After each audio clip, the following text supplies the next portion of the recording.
Ah.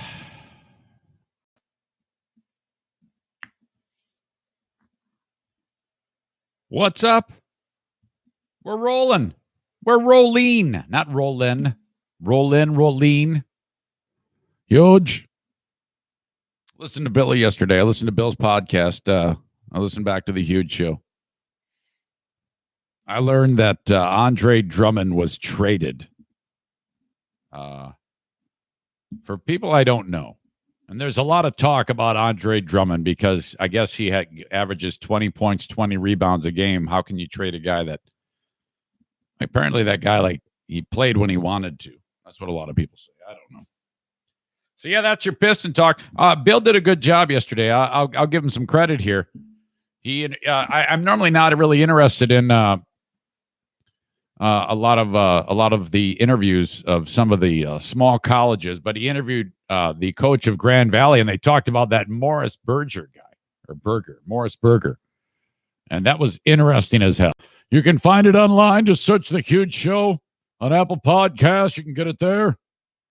What's up? Okay, I see we got the toe is in here. I noticed when looking back on the comments. Hang on, let me just get started, and then we'll talk about the toe in just a second here. You know, Adam, did you run into my daughter?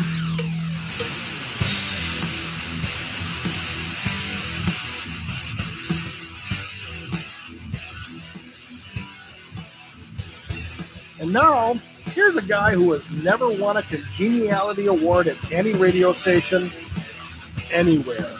I will fight you in the street. It's the Eric Zane Show podcast with your host, Eric Zane. All right, Johnny, thank you, man. My gosh, off and running with the Patreon bonus podcast, and it's a free one today, so we might have some new people. Yeah, the idea was I give you the free one every day, and then this one is ad-free, more podcasting. So if you think it's worth throwing a few bucks at me a month, not so much the Patreon. I know that's worth it, but I mean it's the free one too. I kind of give you that gratis with sponsors in hopes that you'll think, you know what? He does a hell of a job, works his ass off. Here's $5 and I got extra content now. So there you go. If you spend $10 a month, I'll give you a free t-shirt. I'll send it to you myself. I'll buy it. Thanks again to everybody who supports the show. All right. So as I look around here, I see that the toe is in attendance. And Stevie, the toe, there was some discussion about feet in the free podcast comments, because what I do is I finish up the free podcast and then I immediately look at to where the conversation led as I scroll through. And it apparently people started to give her a hard time. If you don't know the origin of that name, I am not going to rehash it. You'll have to figure that out on your own. I leave a little bit to the imagination here. And besides, she's with us right now. So maybe if I see you on the street, if I'm walking through Meyer and you come up to me and say, hey, what's the story behind that lady known as the toe? I'll tell you. But I've already embarrassed her once on this podcast, and she's a true saint for putting up with me. My goodness. Megan, I understand that you, she says, can I take over your show on Monday? Now, next week is out, but you and Jamie, it's going to be girl power as the three ladies, Jamie, Megan, that's a mother-daughter combo, and me, the three ladies, will get together for this podcast very soon. The ladies of Irvine's Auto Repair, Grand Rapids Hybrid, they feel like they have the podcasting bug and they want to start to do this. So what better thing to do than bring them in here? And I'll just kind of you'll just boss me around. And I would love that. I mean, I seriously love doting around women. It's all, appropriate. I mean, I would only, do things for you, like get you a drink, make sure you're comfy. If you need a blanket and if you're cold in this room, I'll do that. It's not like it's going to be me sucking your toes. But that's like for others. That's like for Diana. I would suck Diana's toes. But I mean, who does that? No one would ever do that. Stevie has let the cat out of the bag and said, I like my toes sucked. Big deal. So she has ripped the Band-Aid off and has informed the people that are watching the podcast on YouTube that that's her thing. So and you said it, not me. So there you go. Look, I do these cameos, and I wanted to remind you all that Valentine's Day is right around the corner. And this would be awesome for your loved one if I, in addition to the other things you're going to do, don't make this be the only thing, okay? But if you want something fun and different than just like a stupid card and flowers, think about hiring me to wish a happy Valentine's Day to a loved one. O'Neill's having a dream here and sleeping with his eyes open, by the way, if you hear him yipping like Chewbacca. So what you do is you go to cameo.com/Eric Zane. And you'll see exactly how it works. I just pull up your request. You give me my marching orders of what you want me to say to whomever, and I can make it nice or as nasty as you want it to be. That's up to you. I'm like your whore. I'm like your mouthpiece whore. All right. I see the world famous Jason Terry, who works for a podcast, is joining me right now. Jason and his friend Ben. They are podcasters. That's pretty cool. Yeah. Jason, I understand, is exploring some cool advertising avenues to get the name of his podcast out there. So, it'd be cool if I would just say it, but I mean, no free rides, man. Okay, now listen to me. You people need to listen to me. You can see O'Neill, and his eyes are barely open, but he is asleep. You see that nose twitch? And he's like he's going to start to run in a minute here, or twitch around. You can see his eyes are open. He is sound asleep and dreaming, and he's making noise. He's going, woof, woof, woof. So it's super funny. You ever see that scene in Throw Mama from the Train when I forget whose mother it is. Steve, is it John Candy's mother? I'm combining movies. She sleeps with her eyes open. That's what O'Neill's doing right now. I want to introduce you to a guy by the name of Cameron Martinez. Here in West Michigan, there is a school that every year competes for a state championship in football, the Muskegon Big Red. And dude, these guys are so good every year. They're like competing for a state title. They could probably beat some college teams. They're just badasses. Every year they beat the shit out of everybody. I don't know if they won the state title this year. It doesn't matter. All I know is every year they compete for it. Well, they got this stud quarterback on the team who can do everything with a football.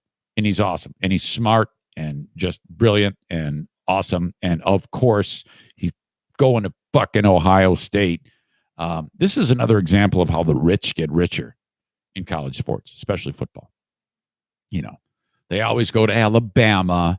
They always go to Ohio State or LSU. Those are the big three that I can think of. And then it's everybody else, I guess you can throw Clemson into that mix now. But this guy is two-time Michigan Football Player of the Year. Runs like the wind, does everything. I don't even know what position he's going to play at Ohio State. He's a quarterback at Muskegon, but that doesn't necessarily mean he's going to play quarterback. He can play anything. He could probably kick an 80-yard field goal. This guy is awesome. And so he had committed verbally, and the big signing day came. So, of course, this dude's going to go over to Ohio State. Pisses me off. Tough to hold anything against this guy. This is only a 40-second clip. He was interviewed by, and I want to give credit, there's a dude on Wood TV8, Joe Alicio, I think it's his name. Joe Alicio. Interviewed Cam Martinez. Now, if I'm 17, 18 years old and somebody asks me this question, I'm looking at the floor, I'm stumbling around, I'm saying the wrong words, I sound like an asshole. Listen to this awesome kid, man. Last one, a lot of young kids in this community look up to Cam Martinez, and I know you've taken that role seriously and that responsibility seriously. fast went. Last one, a lot sorry. of young kids in this community look up to Cam Martinez, and I know you've taken that role seriously and that responsibility seriously. What's your message to a young kid who's out there playing in the backyard, thinking about throwing the ball, saying, I'm Cam Martinez? Just never settle. Always surround yourself around people that want you to succeed and people that care about you. But also, just working hard and always working hard. A lot of people that I looked up to when I was younger, and it's just the same thing. And, I feel like, people, younger guys and kids that want to do the same thing I can do, they can do it. And that's just kind of, the goal is just to keep it going and, keep making Muskegon proud. Wow. What a brilliant kid. Here he is. He probably got about a $20 million signing bonus to play at Ohio State. And, I don't know if I would ever sound that grounded if I knew that I had the world by the balls. And if I don't get hurt, I'm going to be a millionaire. Can you imagine the tail he's going to pull? That is spectacular. Good for him. The Muskegon Big Red and Cameron Martinez. I'm guessing he's not going to walk around saying, can you imagine how much tail I'm going to pull? Only a stupid old tired idiot like me who wants to live vicariously through a young brilliant kid like that would say something stupid like that. All right. I have a video that I need to post, and I'm not going to attach it to the comments in this podcast, but I'll probably post it to Facebook or Twitter. And we've had a breakthrough in this household, as you know, with 4 dogs. And Benny has, since he got here in April, he has had to be quarantined from Daisy because they fight. Okay? So, and that's cost me money. There was one moment they got in a fight, and Benny bit Daisy on the face, and it damaged her eye. So, hell, me with eyes and dogs, I noticed right away there was an issue. And before Daisy could become, at that point, animal number 3 would be animal number 4 now with a missing eye. I took her in. She had an issue. It cost me a lot of money to get that fixed. Of course, these dogs have the best of health care in this house. So we don't keep them together. And Benny does not want to be around. He's like a PTSD dog. And so I don't know what happened to him when he was living in San Antonio, but he doesn't, you can't even raise your voice around Benny or he'll really have a hard time. And he definitely doesn't want to be around Daisy. So he's constantly looking to come up here and hang out up here while the rest of the dogs socialize. The other day, Benny is in the house. The other dogs are outside. Bruce comes in. O'Neill comes in. Daisy is coming in. Benny is right there. And I'm going to put him upstairs in a minute. But he sees her coming. She gets close and he licks her face, takes his one paw and pats her on the head. And then he kind of gets in that play posture. He kind of hey, what's up? And Daisy just looks at him and is like, yeah, okay, you're all right. And she just keeps walking. I'm like, well, that's weird. So then the other day I did an experiment. And it wasn't long before they started to engage like normal dogs do when they like each other. So maybe there's a breakthrough. And then yesterday, they were playing, flat out playing. And Benny's hilarious because he's kind of hits her with a paw, and he's always awkward and uncoordinated because he's got long legs, and he's just kind of this dopey look to when he's playing, and he'll engage her and do something, and then he runs away, oh, she's about to kill me. Oh, no, she's not. I think I'll go back and play some more. It has that type of vibe to it. So I am going to post that video on Facebook and Twitter and probably YouTube if I can remember that while I'm doing the 12 hours today with some downtime during the driving job. But so that would be great if the 4 of them. It's still, I'm constantly fearful that something bad is going to happen. But that's really great for Benny and Daisy. Oh my gosh. Do you remember the case of the lady? She's in her 30s now. The kid at the time, Elizabeth Smart. She was in Utah, And she was abducted from her home by a crazy couple. And she was like gone for like 9 months. And everybody's like, well, she's dead. Another kid abduction. She's gone. Well, I don't remember exactly how it went down. I think she might have escaped or something like that. I forget the details of how she was found, and so she's reunited with this family now. Those 9 months, it was hell. These two maniacs, this man and woman, who are, I believe, still of course they'll be in prison forever. They raped her repeatedly, and it was as bad as it gets. For 9 months, this torture. As the years pass, Elizabeth Smart has, she's been able to rebuild her life despite this horrible trauma. I mean, imagine that. And she's become an advocate.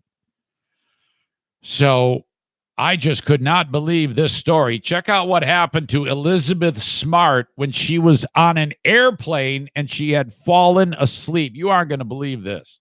As a teenager, Elizabeth Smart was kidnapped and repeatedly raped. Now, as an adult, she says she was sexually assaulted again, this time on an airplane while flying home to Utah last summer. Smart says she was asleep when the man next to her started touching her inappropriately, rubbing his hand on her inner thigh. Seriously? Again? Like, can this really be happening to me again? Do I have a big sign across my forehead that says victim? I mean, how is this happening to me again? Smart says she filed a complaint with Delta and does not blame the airline. In a statement, Delta says, "We took the matter seriously and have continued to cooperate with Ms. Smart and the appropriate authorities." Smart says she also spoke with the FBI and the investigation is ongoing. The FBI says it can't confirm or deny an investigation. According to the federal government, sexual assaults on flights are rising at an alarming... All right, I'm going to pause this. I have a question.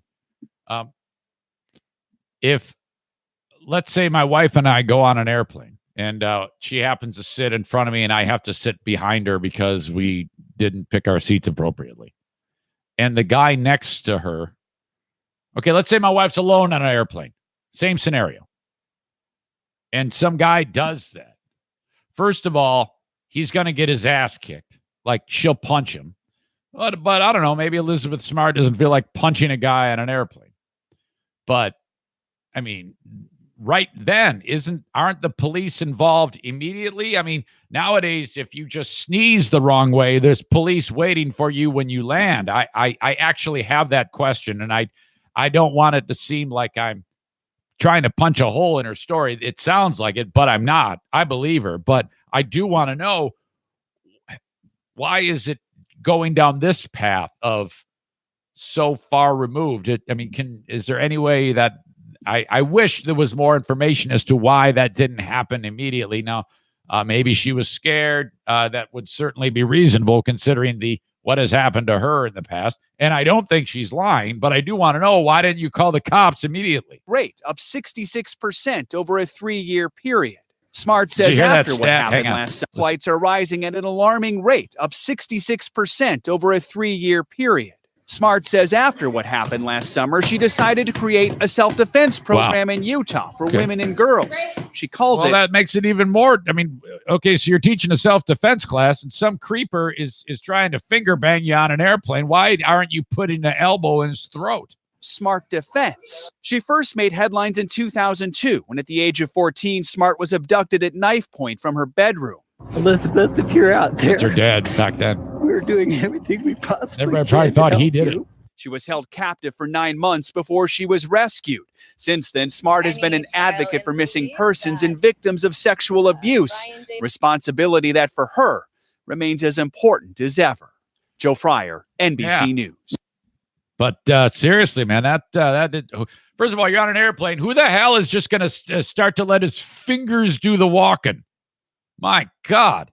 And on an airplane. I mean, who do these people think they are? That can just go ahead and take advantage of them like that. So that is ridiculous and insane. And I want follow-up. I want to know what happened. I want a name. I want to know who this is. I want to know why he wasn't arrested immediately. I mean, if you touch someone like that, oh my God. I was helping a lady onto the shuttle the other day, and I was like, oh God, my hands are on a person. I'm not comfortable with this. She was having a hard time getting on the bus. I was like, oh God, here we go. Now I'm in the news. Okay, coronavirus. All right. I'm starting. Okay, I'm cracking a little because I've been like, don't worry, everything's fine. It's all just they're scaring you, and just a little bit scared.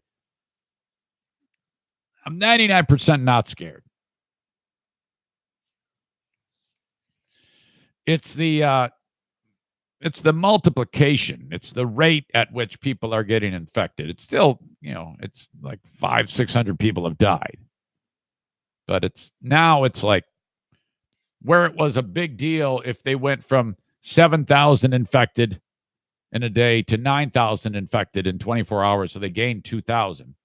Now it's like 6,000 a day. And it's spreading in a multiple way. It's not only it's not decreasing, but it's increasing in its hang on, I gotta sneeze. Oh God. Yikes, that one that was from my soul. Yowza.